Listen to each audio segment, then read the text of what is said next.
हजरात गिरामी, मैं आपसे अर्ज कर रहा था कि जिंदगी इस तरह के उल्टे पुल्टे तजुर्बात से भरी पड़ी है। आप जरा सोच के देखिए कि अगर आप बिस्तर पर हैं और फूल आपके नीचे है तो इसका मतलब यह है कि यह आपकी जिंदगी की पहली यादगार रात है, और अगर आप बिस्तर पर हैं और फूल आपके ऊपर है तो फिर यह आखिरी। क्या अजीब तमाशा है कि आज के दौर में जब मोबाइल बिगड़ता है तो इल्जाम बच्चों को लगाया जाता है कि बच्चों ने मोबाइल बिगाड़ दिया, और अब जब बच्चे बिगड़ रहे हैं तो इल्जाम मोबाइल पर है कि मोबाइल ने बच्चे बिगाड़ दिए। मेरी ये बात अगर आपकी समझ में आ गई हो तो एक और उल्टी पुल्टी बात समझ लीजिए।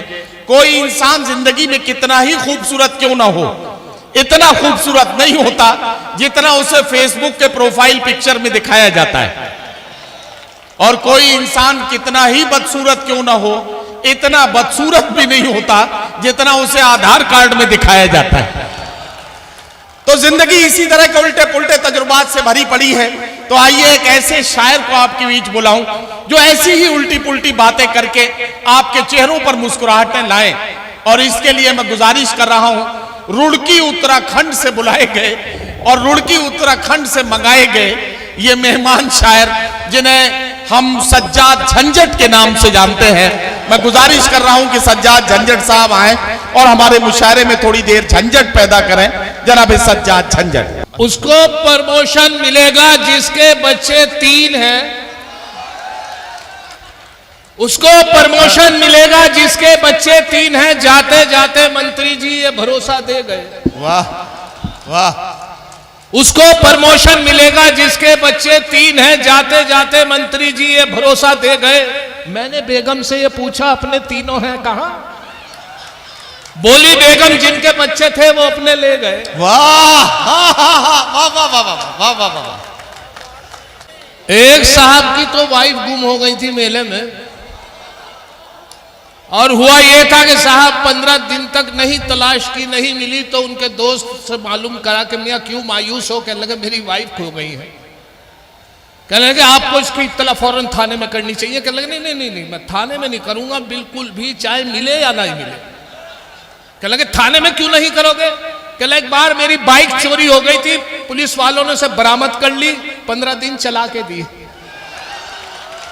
वाह भाई बहुत अच्छा है झंझट साहब। ठीक है आपका मामला। हर कोई उसका यार है, तुम कर लो क्या करो। वाह। हर कोई उसका यार है, हर कोई उसका यार है, तुम कर लो क्या करो। और मुझको भी उससे प्यार है, वाह, तुम कर लो क्या करो। हर कोई उसका यार है, तुम कर लो क्या करो। मुझको भी उससे प्यार है, तुम कर लो क्या करो। और मजबूरी देखे कि थामे है मेरा हाथ, कभी वो सलीम का। अच्छा।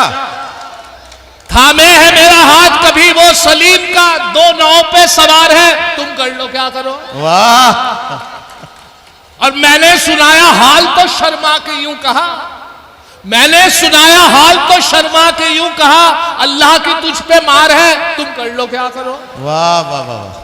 और ये बहुत खूबसूरत मुशायरा मेरी तीसरी चौथी हाजिरी शहदाई साहब मधुकर साहब की मोहब्बत है। ये नगर पालिका का खूबसूरत मुशायरा, शेर सुनाने की जो ये भूमिका बना रहा हूँ वो इस वजह से कि मुशायरों के हवाले से एक शेर होता है। ये तो नगर निगम का मुशायरा, नगर पालिका का मुशायरा है। अब ये शेर मुलाजा फरमाए। हालात इतने खराब कि थामे है मेरा हाथ, कभी वो सलीम का। 2 नाव पे सवार है, तुम कर लो क्या करो। और चंदा मुशायरों का करूंगा मैं बेधड़क। अच्छा। ये मेरा कारोबार है, तुम कर लो क्या करो। वाह वाह वाह वाह वाह। चंदा मुशायरों का करूंगा मैं बेधड़क, ये मेरा कारोबार है, तुम कर लो क्या करो। और ये भी मतला याद आ गया है, 2 शेर और एक मतला भी मुलाजा कर लीजिए कि शायरों ने कलाम की खाई। अच्छा। शायरों ने कलाम की खाई, आपने इंतजाम की खाई। वाह। शायरों ने कलाम की खाई, आपने इंतजाम की खाई। और उम्र गुजरी है चमचा गिरी में, जिंदगी भर सलाम की खाई। वाह। उम्र गुजरी है चमचागिरी में, जिंदगी भर सलाम की जिंदगी भर सलाम की खाई। और चमचागिरी पे भी ये 4 मिसरे मेरा कदम याद आ गया है। वो ये के साथ पहले मिसाल होती थी कि चाचा ने चांदी के चमचे से चटनी, ये चलता था। अब यहां से मेरे 3 मिसरे लगे हैं इस पे कहावत पे कि अब इशारों पे उनके नाचती है, अब इशारों पे उनके नाचती है, ये सियासत तो उनकी बांधी है। वाह। अब इशारों पे उनके नाचती है, ये सियासत तो उनकी बांधी है। पहले होते थे चमचे चांदी के, अब चमचों की रोज चांदी है। वाह वाह वाह वाह वाह। अब इशारों पे उनके नाचती है, ये सियासत तो उनकी बांधी है। पहले होते थे चमचे चांदी के, अब चमचों की रोज चांदी है। अब ये भी देखे कि अब आबी जा न नखरे न झंझट दिखा मुझे, अब आबी जा न नखरे न झंझट दिखा मुझे। ठंडी हवा है आज ये मौसम भी सर्द है। वाह। अल्लाह सकता हूं मैं चांद सितारे भी तोड़कर, लेकिन मैं क्या करूं मेरे घुटनों में दर्द है। वाह। अब आबी जा न नखरे न झंझट दिखा मुझे, ठंडी हवा है आज ये मौसम भी सर्द है। ला सकता हूं मैं चांद सितारे भी तोड़कर, लेकिन मैं क्या करूं मेरे घुटनों में दर्द है। घुटनों का इलाज इतना खराब मामला हो गया कि एक हकीम जी से एक साहब कह रहे थे कि मेरे घुटनों में बहुत दर्द है। कहने लगा मैं ऐसी दवाई बताता हूं जो कि सब चीजें आपके घर में होगी। आधी किलो दूध ले, थोड़ा सा सेंधा नमक ले, अजवैन ले, उसे खूब देर तक पकाए।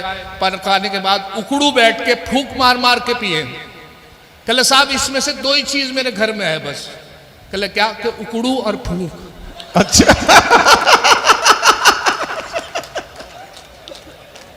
पहले तो बेमरवत इतनी नहीं थी वो, पहले तो बेमरवत इतनी नहीं थी वो। 2 दिन में क्यों ये प्यार का नक्शा बदल गया? झंझट वो तुमको छोड़ है बाहों में गैर की, ऐसा लगे हकीम का नुस्खा बदल गया। वाह। ऐसा लगे हकीम का नुस्खा बदल गया। हर मोबाइल का जमाना, हालात इतने बिगड़े मोबाइल से कि आप ट्रेन में जा रहे हैं, हर आदमी एक तरफ को बैठा हुआ है मोबाइल लेके, कोई किसी की खैरियत पूछने वाला नहीं। कहाँ पहले तो रास्ता भी अच्छा आसान हो जाता था। हालात इतने बिगड़े के साथ मैंने भी मोबाइल का सहारा लिया, मेरी वाइफ ने भी लिया। वाइफ शक करती थी, बार बार फोन करके चेक करती थी कि कहाँ हो। घंटी बजती थी, किसी ने कह दिया कि साइकिल पे, कि घंटी बजा के दिखाओ। घंटी बजा के सबूत देना पड़ता था। फिर 2 घंटे बाद फोन आता था कि कहाँ हो? कि कार में। तो हॉर्न बजा के दिखाओ। अब इतना परेशान थे, उन्होंने सोचा मैं भी तो चेक करूं अपनी वाइफ को। उन्होंने वहीं से फोन किया, घंटी बोली, घंटी से आवाज आई कि कौन? के लगे बेगम कहाँ हो? कि रसोई में। कि मिक्सी चला के दिखाओ। मिक्सी चलाई, मिक्सी से सबूत क्या? हाँ रसोई में। फिर 2 घंटे बाद फोन किया कि कहाँ हो बेगम? कि वहीं। कि वहां वहीं कहा रसोई में? कि जी। कल मिक्सी चला के दिखाओ। फिर मिक्सी चलाई, फिर उनको यकीन आ गया। 2 घंटे बाद फिर फोन किया, फिर वही जवाब कि कहाँ हो? कि बोर्ची खाने में। कि गरज ये 5 बार फोन किया, वही रसोई, वही बोर्ची खाना, वही मिक्सी, वही मिक्सी की आवाज। इत्तेफाक से वो साहब जल्दी घर पहुंच गए। घर जाके जैसे दरवाजा नॉक किया तो उनकी वाइफ ने दरवाजा नहीं खोला, उनकी नौकरानी ने दरवाजा खोला। उनसे पूछा कहाँ है? कि कौन? कहले मेरी वाइफ। कहले वो तो सुबह ही निकल जा मिक्सी लेके।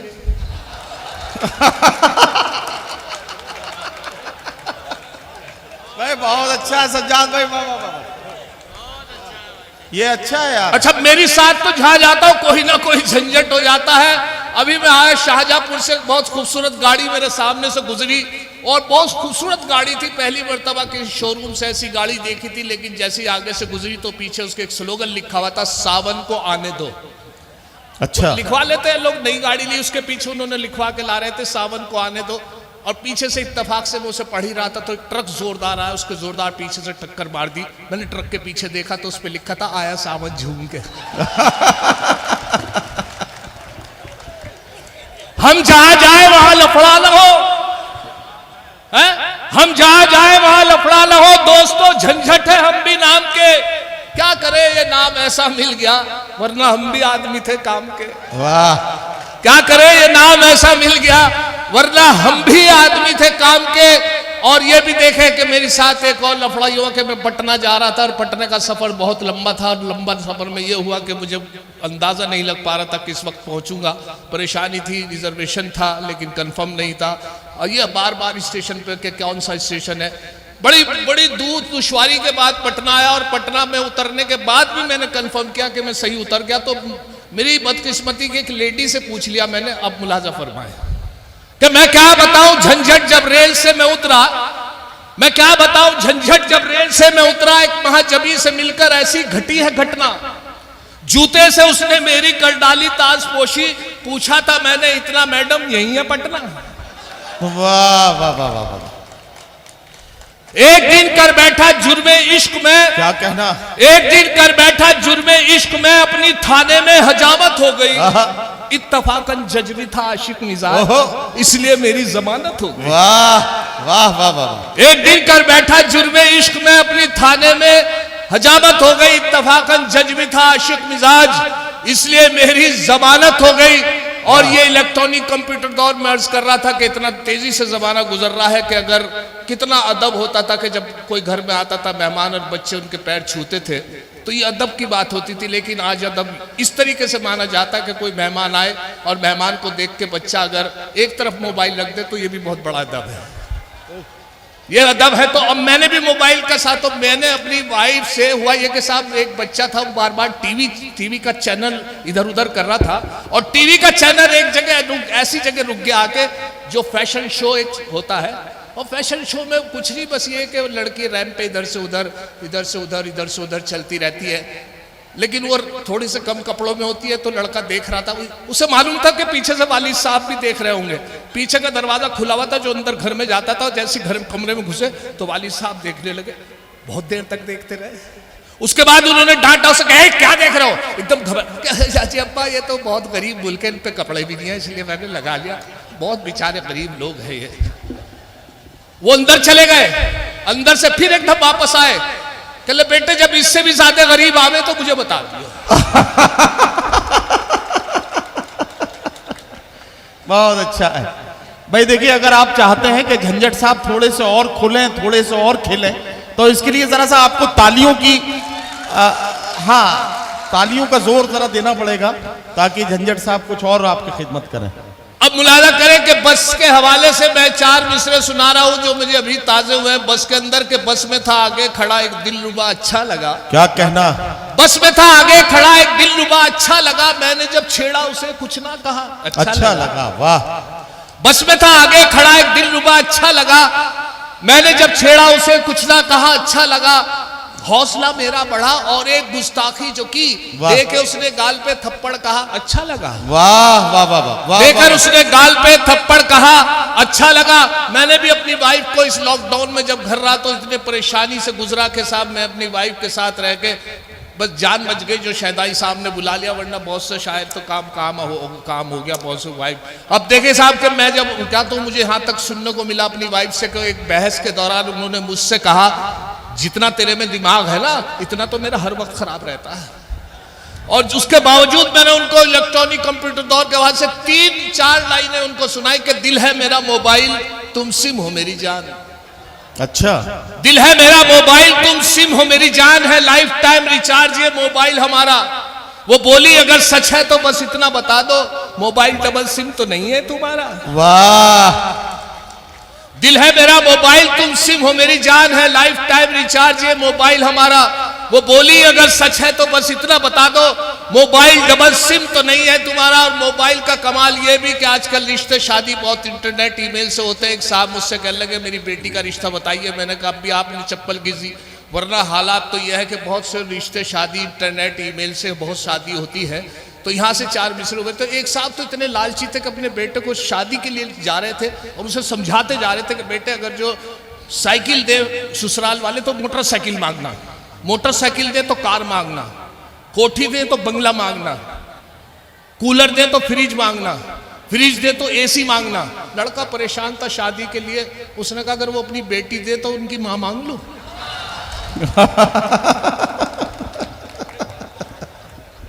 ये अच्छा है भाई। आशिकों को मस्ती गुफ्तार में नहलाएगा। क्या कहना? एक और मशवरा दिया था मैंने उन्हें, अच्छा, मोबाइल आशिकों को मस्ती गुफ्तार में नहलाएगा, क्या खबर थी इश्क इतना मॉडर्न हो जाएगा। वाह वाह वाह। आशिकों को मस्ती गुफ्तार में नहलाएगा, क्या खबर थी इश्क इतना मॉडर्न हो जाएगा। रिश्ता दुख्तर में अब कोई परेशानी नहीं, उसको मोबाइल दिला दो रिश्ता खुद आ जाएगा। वाह वाह वाह वाह। उसको मोबाइल दिला दो रिश्ता खुद आ जाएगा, रिश्ता खुद आ जाएगा। और देखे आखिर में फिर मैं आपको कई मरतबा हाजिर हुआ हूं, यहाँ पर तशरीफ रखते हैं हमारे गिरी साहब और नाज़िम मुशायरा मेरे भाई फर्रुख साहब, नदीम फर्रुख साहब, आजमी शकील आजमी साहब, इमतराज साहब, खुर्शीद हैदर साहब, दिगर जितने शुरा किराम हैं मेरे, सब वो लोग हैं जिनसे मेरे हौसला अफजाई मिली है। आज़म शाकिरी साहब का जिक्र नहीं किया। अच्छा, मुशायरा कहाँ पढ़वाया था इन्होंने, तो एक भी नहीं पढ़वाया। बहरहाल आज़म शाकिरी साहब तो मेरे दिल के धड़कनों की आवाज़ है। मैं माशाल्लाह हिंदुस्तान के तो तारुफ की जोत दी, लेकिन फिर भी मेरे बड़े भाई बहुत ही मोहतरम है।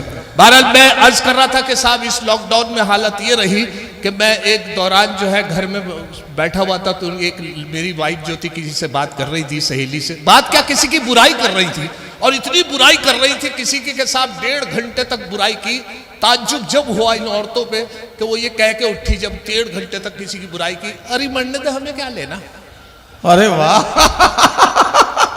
तो ये उस 1.5 घंटे बुराई करने के बाद हालात ये हो गए। और उसके बाद भी लॉकडाउन में ये हुआ कि साहब मेहमान आ गया, फंस के रह गया, और उस फंस के रहने में ये हुआ कि साहब मेरे पास कुछ नहीं था खिलाने को, क्योंकि सब तरफ से सब दुकानें बंद थी, चारों तरफ सन्नाटा था। तो मैंने भी एक दाल से उनकी खिदमत की, सेवा की दाल मौजूद थी, कभी उड़द की दाल, सुबह को मूंग की दाल, फिर सुबह को उड़द की दाल की खिचड़ी, शाम को चने की दाल की खिचड़ी, फिर हरर की दाल। दाल खाते खाते 15-20 दिन जब उन्हें गुजर गए तो कलिया शरीफ में से मैं हाजिर हुआ हूँ। कलिया शरीफ में मेला भरने वाला था। कलिया शरीफ की चांद की तारीख का पता नहीं चल रहा था, तो हम सब बात कर रहे थे घर में, वाली साहब थे, चाचा थे, कोई 10 बता रहा था, कोई 8, 12 रबी अव्वल का हमें अंदाजा नहीं था। तो 12-15 दिन से जो दाल खा रहे थे मेहमान, उनसे मुखातिब हुआ। हमने कहा हजरत आप बताइए आज चांद की क्या तारीख है। कहने लगे चांद का तो पता नहीं, लेकिन हाँ दाल की 14 है। और जब उन्होंने एहसास दिलाया तो मेरी वाइफ ने कहा, कहने लगे ये तो बहुत गलत हो गया, कुछ ना कुछ इंतजाम इनकी मेहमान नवाजी का करो। तो एकदम ख्याल आया कि अंडा करी तो पका सकते हैं, अंडे तो मिल जाते हैं, तो अंडा करी का ख्याल आया। तो उनसे अंडा लेके वाइफ ने बहुत अच्छी तरीके से उनको शोरवे का अंडा करी बनवाने के बाद उनके सामने मैंने पेश किया, मेहमान नवाजी की वजह से। अब देखे साहब उनके सामने पेश किया, मेरी बदकिस्मती या मेरा नसीब खराब के जैसी मैंने उनके सामने पेश किया तो उनके तासुरात चेहरे के थे कि ऐसे थे कि साहब या तो उन्हें एलर्जी थी या एसिडिटी बनती थी अंडे से, या फिर उनको डॉक्टर ने मना कर रखा था। तो मुझे बड़ा अफसोस हुआ अंडा करी को देखने के बाद उनका चेहरा। तो अंडा करी पे 4 मिसरे हुए थे उस टाइम, मुलाजा फरमाए कि अंडा करी को देखकर मेहमान ने ये कहा, अंडा करी को देखकर मेहमान ने ये कहा, माँ बाप से भी इनकी करा देते मुलाकात। वाह। अंडा करी को देखकर मेहमान ने ये कहा, माँ बाप से भी इनकी करा देते मुलाकात। झंझट ये बोले इनके तो माँ बाप नहीं है, फिलहाल इन यतीम के ही सर पे रख दो हाथ।